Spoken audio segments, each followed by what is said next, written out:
برای بسیجی اجازه بفرمایید. چشم حتما رسیدگی میکنم. آقا شلوغ نکن، به همه میرسه قربون. چشم شما چی داشتید؟ اجازه بده. شما چی داشتید؟ 2 رکعت دم صبح داشتی، ظهر رو که نخوندی، شبم 3 رکعت 4 رکعت اونجا، یه جفت کتونی بیشتر نمیشه. آقا برو یه جفت کتونی تو برو بگی بعدم بیا، برو بگی بعدم بیا قربونت برم. ها شما بگو، شما دستتو بنداز داری صحبت میکنی، دستتو بنداز. بابا جان من دارم با این صحبت میکنم. عزیز من بی وضو خوندی، کشکم بهت ببینم. با من با دست صحبت نکن. صورتت میگه 6 ماه آب بهش نخورده، بعد میگی وضو گرفتم. برو آقا جون برو دنبال کارت. بابا تو همونی هستی که فقط عشقت نماز میته، به خاطر اینکه نه وضو داره، هم که سرپا میخونی، بعدم اینکه کفشم پاته، بعدم اینکه نه رکوع داره نه سجود داره نه هیچی نداره. با قربونت برم برو همونو بخونه، اگر یه چیزی بهت بدم. ها جانم چی میگی تو؟ ها آقا عزیز من صبر کن بابا جان بهت میدم، به اون دست نزن. چی تلویزیون رنگی؟ همه عمرت هم نماز بخونی، ریموتش هم من بهت نمیدم.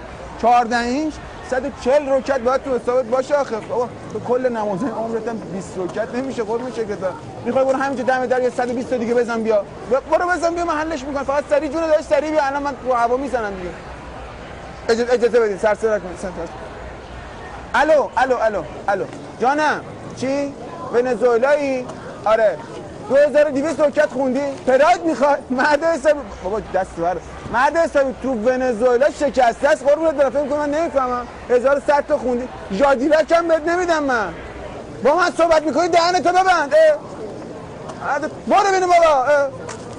ببین عزیز من صبر کن اجازه بده. گفتم بهت 3 رکعت اونجا داشتی، 2 تا هم وضو اضافه داشتی، 100 تا دیگه که خونی کلش باطل، حواست نبوده. برو از خدات هم باشه بابا. پایگاه پایینی هم کوچه پایینی پایگاه بسیجش سر همینی که خونی آدامس هم بهت نمیدم بابا. برو دنبال کارت بریم بابا.